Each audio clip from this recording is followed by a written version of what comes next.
Good morning students, this is Kundan Kumar, your English teacher before you again, and today I am going to explain the very famous and historical chapter of your book Flamingo, and the name of the chapter is Indigo, written by Louis Fisher. So first of all, let us discuss something about the author, this point about the author.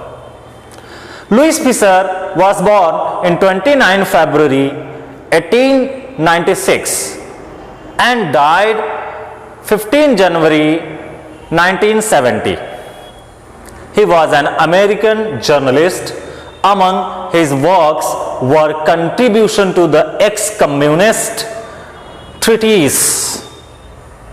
Okay, bachcho? He has written some book. The names of the book is The God That Failed in 1949, A Life of Mahatma Gandhi, 1950. And this very chapter has been taken from his book, A Life of Mahatma Gandhi. This chapter is very small part of this book and basis for the Academy Award winning. This book has won the Academy Award, and Academy Award by the film Gandhi, which was released in 1982, as well as A Life of Lenin, which now the 1965 National Award in History and Biography. Okay, bachcho? So it is a short description about Louis Fisher. And now I am going to explain the background of the chapter. This story is the true event of history. ये हमारे freedom fighting, आजादी की लड़ाई पे निर्भर करता है। गांधी जी नए नए साउथ अफ्रीका से लौटे थे। साउथ अफ्रीका में जो उन्होंने अचीवमेंट हासिल की थी, जो उन्होंने अश्वेत लोगों के लिए, ब्लैक पीपुल के लिए आवाज उठाई और जीत हासिल की, इंडिया में बहुत कम उनके बारे में लोग जानते थे। जब वो इंडिया में आए तो उन्होंने प्रैक्टिस करने की सोची, उन्होंने अपनी वकालत जारी रखने की सोची, लेकिन उनके जो गुरु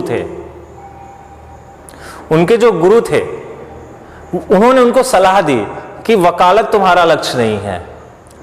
जो तुमने दक्षिण अफ्रीका में जीत हासिल की है, अब वही चीज तुम्हें इंडिया में करना है। गांधी जी ने कांग्रेस को ज्वाइन कर लिया और जगह जगह कांग्रेस का अधिवेशन करने लगे। ओके बच्चों? और उसके बाद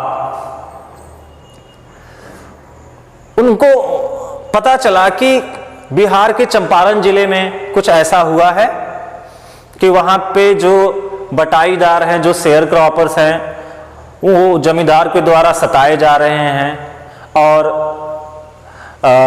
उन पे अत्याचार किए जा रहे हैं।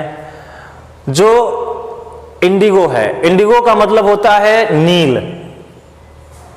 इंडिगो का मतलब नील, जो हम कपड़ों में देते हैं, जो वाइट वॉश करते समय घर में जब वाइट वॉश होता है, चूना होता है, सफेदी होती है, तो उसे वाइट वॉश में मिलाते हैं। और भी नील के कई प्रयोग हैं। ओके बच्चों? तो पहले नील की प्राकृतिक खेती होती थी। नील हमें खेतों से मिलती थी। आजकल नील तो फैक्ट्रियों में बनने लगी है, लेकिन पहले नील खेतों से उगाई जाती है, जैसे हल्दी उगाई जाती है। ओके बच्चों? तो नील जो कि सिर्फ इंडिया में उगाई जाती थी, इंग्लैंड में नहीं उगाई जाती थी, और इंग्लैंड में इसकी बहुत खपत होती थी।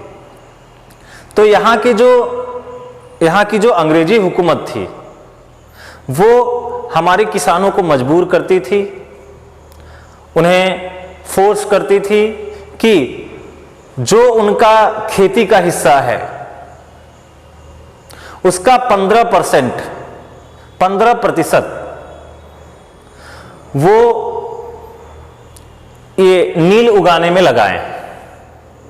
15% हिस्से पर नील उगाएं और नील की पूरी फसल मुआवजे के रूप में या लगान के रूप में पूरा का पूरा अंग्रेजी सरकार को सौंपते।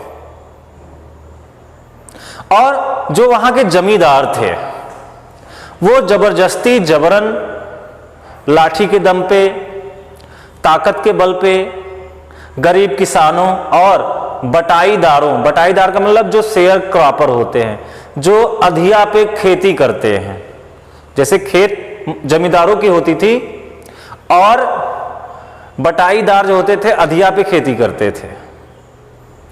वास्तव में खेत तो किसानों की थी, लेकिन अंग्रेजी सरकार और जमींदारों ने मिलकर पूरे खेत पे कब्जा कर लिया था और फिर उसी खेत को उन किसानों को अधिया पे दे दिया था, जिन्हें बटाईदार कहा जाता है।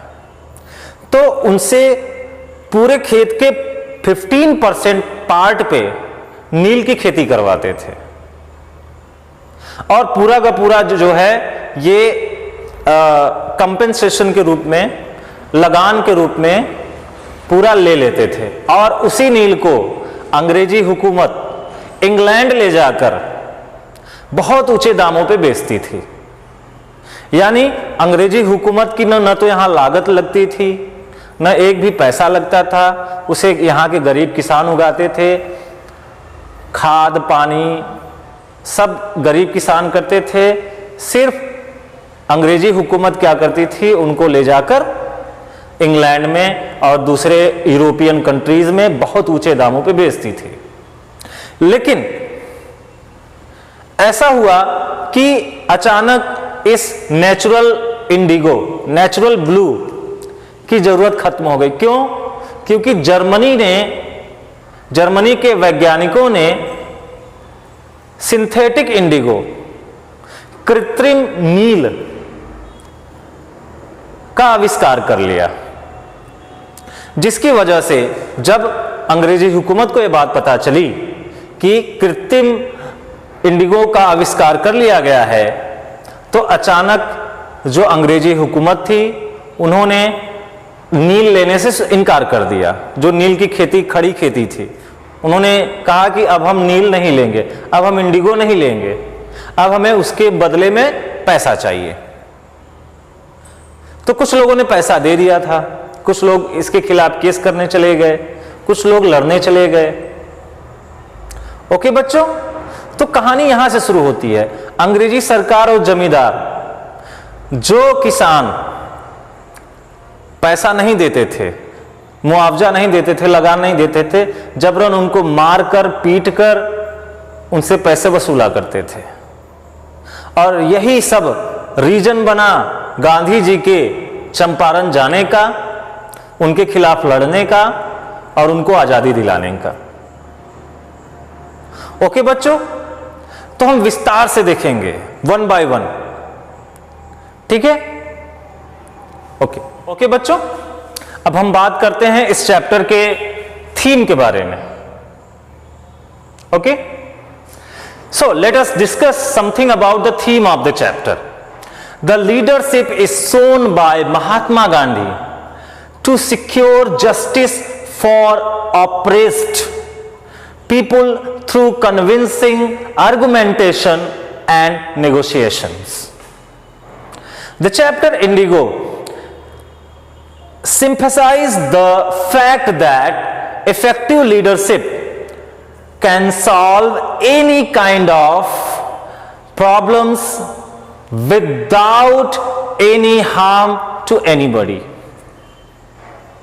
वो ये कहना चाहते हैं, इस चैप्टर का थीम ये कहता है कि जो लीडरशिप होती है, अगर वो स्ट्रांग होती है, अच्छी दिशा में होती है, तो किसी भी प्रॉब्लम को सॉल्व किया जाता है। और इस चैप्टर में ये दिखाया गया है कि बिना किसी हिंसा के, बिना किसी वायलेंस के, सही आर्गुमेंटेशन करके, सही वाद विवाद करके, अपना तर्क रखते हुए किसी भी समस्या का हल निकाला जा सकता है या किसी भी बुराई को, किसी भी दिक्कत से परे हुआ जा सकता है, पार पाया जा सकता है। ओके बच्चों, this chapter deals with the way Mahatma Gandhi solve the problem of poor share croppers of Champaran in a non violent way. Okay बच्चों, यह चैप्टर हमें बताता है कि किस तरह से अहिंसावादी तरीके से गांधी जी ने पूरी अंग्रेजी हुकूमत से लड़ते हुए चंपारण जिले के निवासियों को इस समस्या से, इस दिक्कत से निजात दिलाया था। अब हम इसकी समरी के बारे में बात करेंगे। उसके बाद कुछ पॉइंट्स हैं जो मैं आपके सामने वन बाय वन डिस्कस करूंगा। So the first point in summary is the idea of the departure of the British. Gandhi ji tells Louis Fischer, जब ये चैप्टर शुरू होता है तो गांधी जी का इंटरव्यू लुइस फिशर ले रहे होते हैं। हालांकि ये जो स्टोरी है, ये जो कहानी है, ये 1942 में लिखी गई थी। हुआ यूं था कि लुइस फिशर गांधी जी से मिलने आए थे 1942 में, और वो गांधी जी से उनके अचीवमेंट के बारे में पूछते हैं। तो गांधी जी अपनी पास्ट मेमोरीज में जाकर बताते हैं कि कैसे उन्होंने भारत में आजादी की नींव डाली। ओके बच्चों, तो हम बात कर रहे थे कि गांधी जी अपना इंटरव्यू देते हैं लुइस फिशर को 1942 में, और वो अपनी बात बताते हैं 1919 की, 1919 की बात बताते हैं कि कैसे उन्होंने आजादी की नींव भारत में डाली। ओके बच्चों, it was in 1917 Gandhi ji had gone to the December 1916 annual convention of the Indian National Congress in Lucknow. A poor peasant came up to him. He was Rajkumar Shukla. He was from Champaran. He wanted Gandhi ji to come his district. Gandhi had never proud of the place. It was near the kingdom of Nepal in Bihar. Shukla was a sharecropper. तो गांधी जी अपनी बात बता रहे होते हैं। वो शुरू में बताते हैं कि 1916 में वो लखनऊ गए हुए थे कांग्रेस के अधिवेशन में, और वहां पर उन्हें राजकुमार शुक्ला नाम का एक बटाईदार, एक शेयरक्रॉपर मिलता है, जो उन्हें ऑफर करता है चंपारण आने के लिए। Rajkumar Shukla was illiterate but resolute. Rajkumar Shukla अनपढ़ था लेकिन दृढ़ निश्चयी था, डिटरमाइंड था। He had come to the Congress session to complain against the injustice of the landlord system in Bihar. वो वहां पर बिहार में होने वाले अन्याय के खिलाफ वो कंप्लेन करने आया था। ओके बच्चों, Gandhi had an appointment in Kanpur. Gandhi ji का कानपुर में एक अपॉइंटमेंट था। He had an appointment in Kanpur and had to go to other parts of India as well. Shukla accompanied him everywhere. He even followed him to the ashram in Ahmedabad. He begged Gandhi to fix a date. Gandhi was impressed with Shukla's determination. He asked Shukla to meet him in Calcutta and take him from there. In Calcutta, he waited till Gandhi was free. Then the two boarded a train for Patna. There Shukla led him to the house of lawyer named Rajendra Prasad. इसमें यह बताया गया है कि जो राजकुमार शुक्ला था वो एक अनपढ़ किसान था, लेकिन दृढ़ निश्चयी था, जुझारू था। गांधी जी जहां जहां भी मीटिंग अटेंड करने, सभा करने या कोई भी सांस्कृतिक कार्यक्रम करने जाया करते थे, राजकुमार शुक्ला उनके पीछे पीछे हर जगह जाता था। यहां तक कि राजकुमार शुक्ला उनके आश्रम तक भी गया, अहमदाबाद में। तब वहां राजकुमार शुक्ला ने हाथ जोड़कर आग्रह किया कि गांधी जी कम से कम एक डेट फिक्स कर दीजिए, मैं बहुत दिनों से आपके साथ हूं, आपके साथ चला आ रहा हूं। तब गांधी जी ने देखा कि ये दृढ़ निश्चयी है, अपने काम को लेकर पक्का है, तो उन्होंने उसे कहा कि कुछ दिनों बाद कलकत्ता में उनका एक अधिवेशन है, एक मीटिंग है, तुम वहां आओ और मुझे वहां से लेकर चंपारण चलना। तो गांधी जी जब कलकत्ता पहुंचे तो वहां पे राजकुमार शुक्ला पहले से मौजूद था। उसने इंतजार किया गांधी जी के फ्री होने तक। उसके बाद दोनों एक ट्रेन में बैठे और वहां से चल दिए। और गांधी जी पहले राजेंद्र प्रसाद के घर गए, जो कि एक वकील थे। ये वही राजेंद्र प्रसाद हैं जो आगे चलकर भारत के प्रथम राष्ट्रपति बने। ओके बच्चों, यहां तक समझ में आया? अब हम आपको आगे बताते हैं। Gandhi decided to go first to Muzaffarpur. He wanted to obtain complete information about condition in Champaran. Professor J.B. Kriplani waited for Gandhi at the station with a large body of students. Gandhi stayed for 2 days in house of Professor Malkani. The news of Gandhi's arrival spread quickly through all the Muzaffarpur and then to Champaran. Sharecroppers from Champaran arrived on foot to meet their champion. Muzaffarpur lawyers called on Gandhi to brief him. Gandhi chided them from collecting huge fees from the poor sharecroppers. Now in Hindi. Gandhi ji ने पहले मुजफ्फरपुर जाने का निर्णय किया। उन्होंने professor जेबी कृपलानी को एक पत्र लिखा। प्रोफेसर जेबी कृपलानी स्टेशन पर छात्रों के बहुत बड़े हुजूम के साथ स्टेशन पे पहुंचे। उसके बाद वो वहां मलकानी एक अध्यापक थे सरकारी स्कूल में, मिस्टर मलकानी के घर 2 दिन रुके।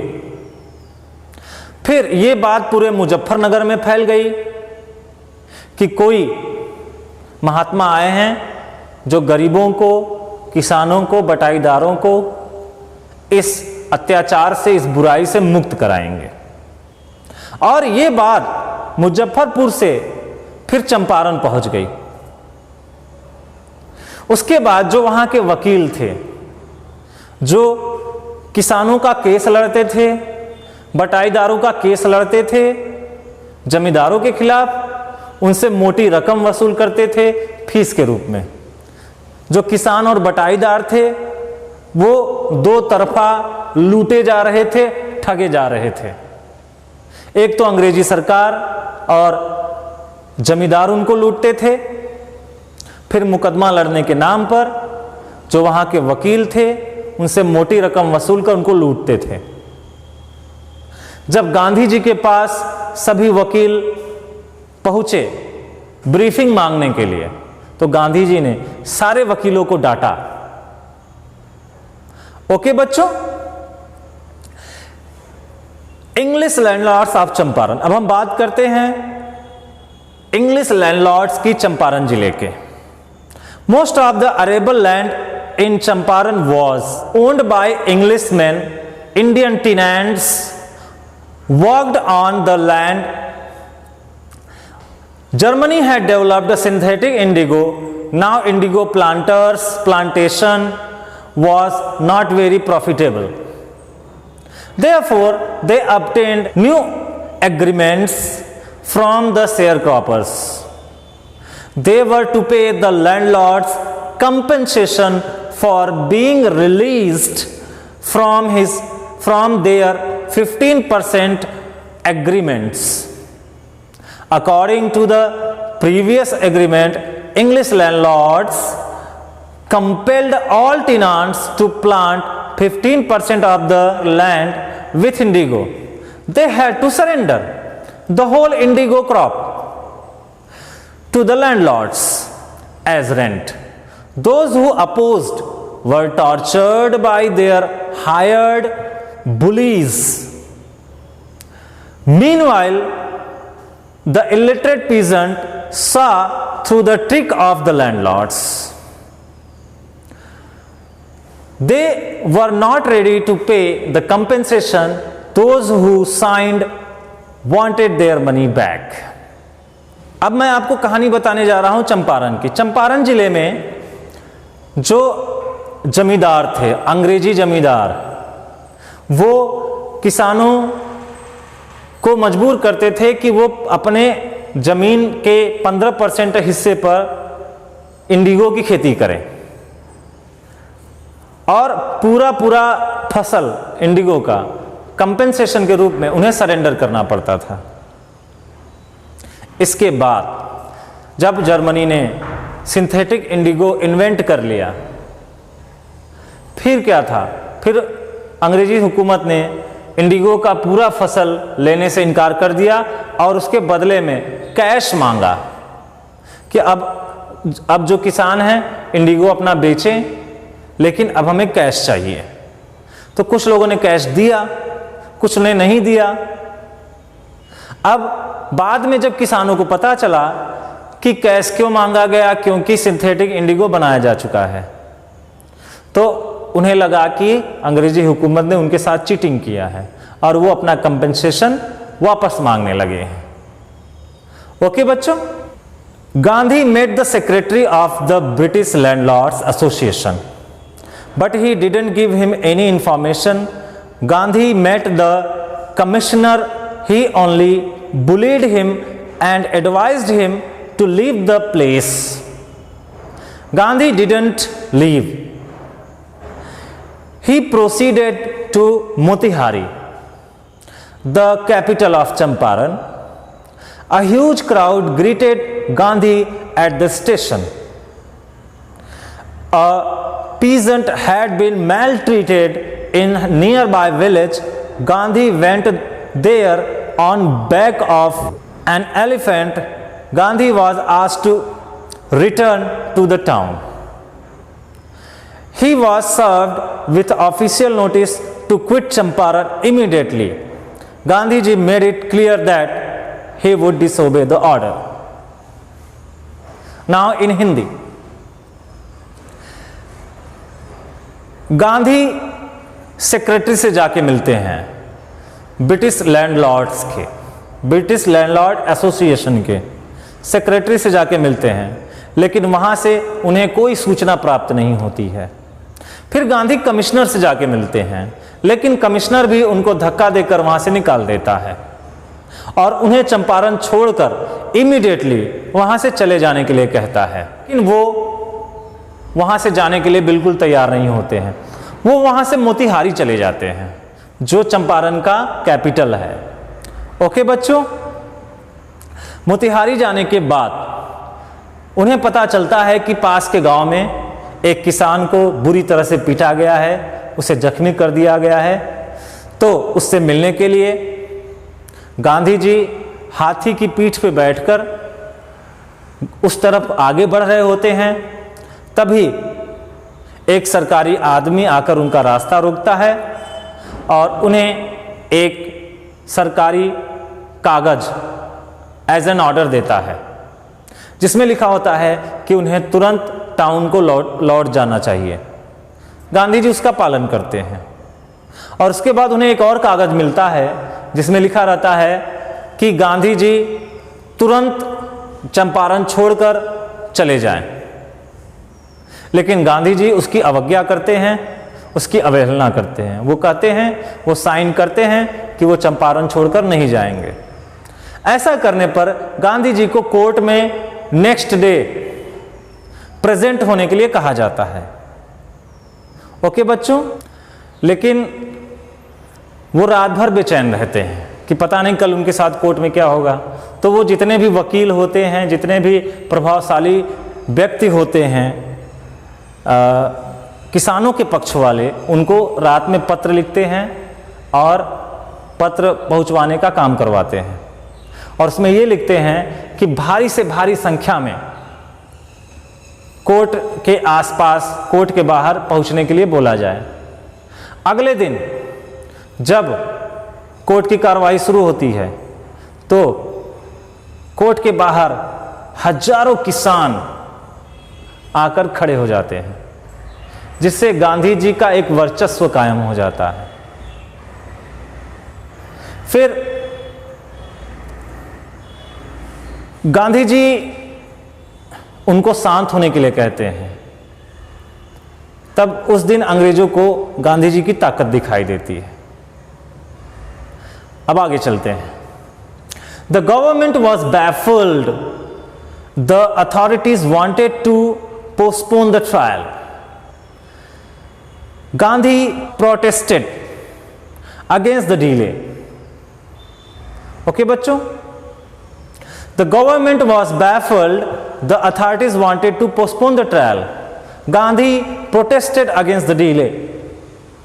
Gandhi told the court that he was involved in a conflict of duties. It was his duty not to set a bad example as a lawbreaker.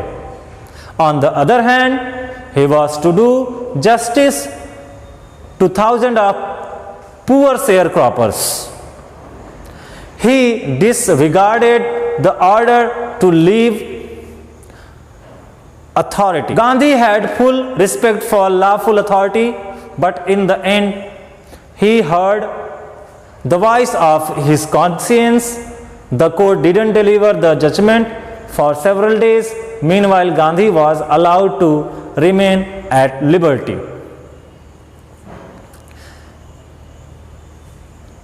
Court में गांधी जी ने सारी बात बताई। उन्होंने कहा कि वो कानून तोड़कर कानून की अवहेलना नहीं करना चाहते, लेकिन उनकी अंतरात्मा अब किसानों और बटाईदारों की पुकार सुन रही है। वो उनके लिए काम करना चाहते हैं, वो कानून नहीं तोड़ना चाहते। फिर कोर्ट में गांधी जी को मोतिहारी छोड़ने की बात कही जाती है, चंपारण छोड़कर जाने के लिए कहा जाता है, तो वो मना कर देते हैं। इसके बाद जो जज होता है उनको जमानत पे छोड़ने की बात करता है और जमानत के रूप में उनसे पैसे मांगता है कि पैसे देकर आप जमानत ले लीजिए। गांधी जी उसके लिए भी मना कर देते हैं। फिर कोर्ट कहता है कि हम डिले करेंगे, तो डिले करने के लिए अथॉरिटीज को गांधी जी बहुत सुनाते हैं। फिर वो बताते हैं कि उन्हें डिले नहीं करना चाहिए। इसके बाद अंग्रेजी हुकूमत, न्यायालय बिना कोई जमानत लिए, बिना कोई धनराशि लिए, बिना कोई अमाउंट लिए उन्हें रिहा कर देती है। उनकी विजय होती है। लोग तरह तरह से दबाव बनाना चाहते थे, लेकिन उन्होंने सबकी बोलती बंद कर दी और किसानों की विजय होती है। गांधी जी ने कहा कि हो सकता है अंग्रेज अपनी आखिरी चाल चले, हो सकता है कि उनको उठाकर जेल में बंद कर दें, लेकिन ऐसा करने पर जो बाकी लोग थे जैसे राजेंद्र प्रसाद और दूसरे लॉयर्स, वो क्या करेंगे? तो राजेंद्र प्रसाद ने कहा कि हम घर चले जाएंगे। तब गांधी जी ने समझाया कि एक बाहर का आदमी आके तुम लोग के लिए, तुम्हारे इस स्थान के लिए लड़ रहा है और आप लोग कहते हैं कि आप घर चले जाएंगे। तब उनको एहसास होता है कि नहीं, हमको एकजुट होकर लड़ना चाहिए। तब वो कहते हैं ठीक है गांधी जी, अगर आपको पुलिस बंदी बनाती है, जेल में डालती है, तो हम लोग भी अपनी गिरफ्तारी देंगे 1 by 1। तो एक ग्रुप बनाई गई कि इतने इतने लोगों को ग्रुप में गिरफ्तारी देना है ताकि अंग्रेजी हुकूमत को ताकत का पता चले। एक बहुत बड़े पैमाने पे जांच बिठाई गई, बहुत जांच की गई और उसमें अंग्रेजी लैंडलॉर्ड्स को, इंग्लिश लैंडलॉर्ड्स को दोषी पाया गया, जमींदारों को दोषी पाया गया। फिर कोर्ट में ये कहा गया कि ठीक है, हम किसानों का मुआवजा लौटाने के लिए तैयार हैं। तो उन्होंने सोचा कि गांधी जी 100% की मांग करेंगे, लेकिन गांधी जी ने सिर्फ 50% मुआवजे की मांग की। फिर जमींदारों ने एक चाल चली, उन्होंने कहा कि नहीं, हम 25% ही दे पाएंगे, और गांधी जी उस पर भी तैयार हो गए, वो 25% पे भी तैयार हो गए। अब जमींदारों के पास पैसे लौटाने और सरेंडर करने के अलावा कोई विकल्प नहीं था। कुछ लोगों ने, गांधी जी के पक्ष वालों ने विरोध किया कि भाई गांधी जी 100% के बजाय आप 25% क्यों ले रहे हैं। तो उन्होंने बताया कि मुद्दा ये नहीं है कि कितना पैसा मिल रहा है मुद्दा ये है कि जो लोग सैकड़ों हजारों साल से तुम पर राज करते आ रहे हैं, तुम्हें दबा के रख रहे हैं, तुम्हें अपना गुलाम समझते हैं, आज उनको तुम्हारे सामने घुटने टेकने पड़े, तुमसे उन्हें हार मिली। पैसा कितना ये मैटर नहीं करता है। कहने का मतलब ये है कि freedom from fear is more important than legal justice. कानूनी न्याय अदालत के न्याय से ज्यादा इंपॉर्टेंट होता है डर से आजादी पाना। ये जो 25% मिल रहा है, ये तुम्हारे अंदर जो बैठा हुआ डर है, जो सैकड़ों सालों से चली आ रही दासता, गुलामी का जो ये भावना, जो डर है, जो मानसिकता है, ये खत्म हो रहा है। ये इंपॉर्टेंट है। इसके बाद गांधी जी ने चंपारण जिले में वहां के पिछड़ेपन को देखा, वहां की गंदगी को देखा, वहां के गरीबी को देखा। फिर उन्होंने वहां सुविधाएं, फैसिलिटीज चालू करने का निर्णय लिया। अपने इस मूवमेंट के दौरान गांधी जी 7 महीने कंटिन्यू चंपारण में रहे। वहां उन्होंने 6 गांवों में प्राइमरी स्कूल खुलवाई, आश्रम खुलवाए और वहां के निवासियों को सफाई से रहना, अच्छे से रहना सिखाया। वहां पे जो प्राथमिक चिकित्सालय था गवर्नमेंट का, वहां पे सिर्फ 3 तरह की दवाएं मिलती थी और वो दवाएं सफिशिएंट नहीं थी सारी बीमारियों के लिए। वहां उन्होंने मेडिकल कंडीशन भी सुधारा और वहां की जो महिलाएं थी उनका सैनिटेशन, उनका रहन सहन बहुत गंदा था, उसको उन्होंने सुधारा। और 2 वॉलंटियर, 2 टीचर्स अपने मन से, नरहरि पारिख और देसाई, ये 2 लोग आए और उनकी पत्नियां भी आई और लोगों को शिक्षा देने लगी, पढ़ाने लगी। शिक्षा का प्रसार होने लगा। गांधी जी बाहर भी रहते थे, अगर देश के किसी भी हिस्से में हैं तो पत्र व्यवहार के द्वारा चिट्ठी लिखकर सारा हालचाल लिया करते थे और अपने सुझाव दिया करते थे। 1 हफ्ते के बाद उन्होंने बताया कि जो लैट्रिन के लिए जो गड्ढे खोदे गए हैं उनको अब ढक देना चाहिए, अब नए गड्ढे खोदना चाहिए। ओके बच्चों, यहां पे एक पॉइंट आता है सेल्फ रिलायंस का। सेल्फ रिलायंस का मतलब है आत्मनिर्भर होना, आत्मविश्वास जगाना। तो जब ये मूवमेंट चल रहा था तो C.F. एंड्रयूज, चार्ल्ड फ्रायर एंड्रयूज नाम का एक अंग्रेज गांधी जी का बहुत बड़ा फॉलोअर बन गया, अनुयायी बन गया और गांधी जी के मूवमेंट में हिस्सा लेने लगा। इससे जितने भी गांधी जी के साथ काम करने वाले लोग थे वो C.F. एंड्रयूज से बहुत प्रभावित हुए। आगे चलकर गांधी जी ने इसका नाम दीनबंधु एंड्रयूज रख दिया, दीनबंधु एंड्रयूज। तो इस मूवमेंट के दौरान जब CF एंड्रयूज ज़्यादातर इन्वॉल्व होने लगे तो राजेंद्र प्रसाद, JB कृपलानी और दूसरे लोगों को लगा कि ये जो व्यक्ति है काफ़ी प्रभावशाली है, पढ़ा लिखा है, अंग्रेजी हुकूमत को जानता है, वहाँ के दावपेच जानता है, क्यों ना इसको अपना लीडर बना लिया जाए। ये प्रस्ताव राजेंद्र प्रसाद और उनकी टीम ने गांधी जी के सामने रखा, लेकिन गांधी जी ने सख्त मना कर दिया। उन्होंने कहा कि अंग्रेजों के खिलाफ अगर हम एक अंग्रेज को खड़ा करेंगे तो अंग्रेज हमें कमजोर समझेंगे, लड़ाई के लायक नहीं समझेंगे। हमें अपनी लड़ाई खुद लड़नी है, अंग्रेजों को दिखाना है कि हम इस लायक हैं कि हम अंग्रेजों का सामना कर सकते हैं। क्योंकि ये एक टर्निंग पॉइंट था, ये आजादी की शुरुआत थी भारत में। गांधी जी का पहला प्रयास, फर्स्ट अटेम्प्ट था और सक्सेसफुल रहा। यहां से गांधी जी ने चंपारण को अंग्रेजी दास्ता से, अत्याचार से मुक्त कराने के बाद भारत विजय का सपना देखने लगे, पूरे भारत को मुक्त कराने का सपना देखने लगे। तो ये कहानी है गांधी जी के इस चैप्टर की। ये इस चैप्टर की एक एक बात सच्ची है जो लुईस फिशर ने लिखी है। सारी घटनाएं ट्रू है, ट्रुथ है, कोई भी चीज़ इसमें फिक्शनल नहीं है, काल्पनिक नहीं है। यहाँ पे कुछ पॉइंट्स निकल कर आते हैं, जैसे लीडरशिप। इसमें गांधी जी ने लीडरशिप दिखाया है कि कैसे लीडरशिप, अच्छे लीडरशिप की मदद से, अच्छे आर्गुमेंटेशन की मदद से, नॉन वायलेंट वे से अपना काम निकाला जा सकता है और किसी भी समस्या को हल किया जा सकता है। अनटचेबिलिटी, इस चैप्टर में एक पॉइंट है अनटचेबिलिटी का।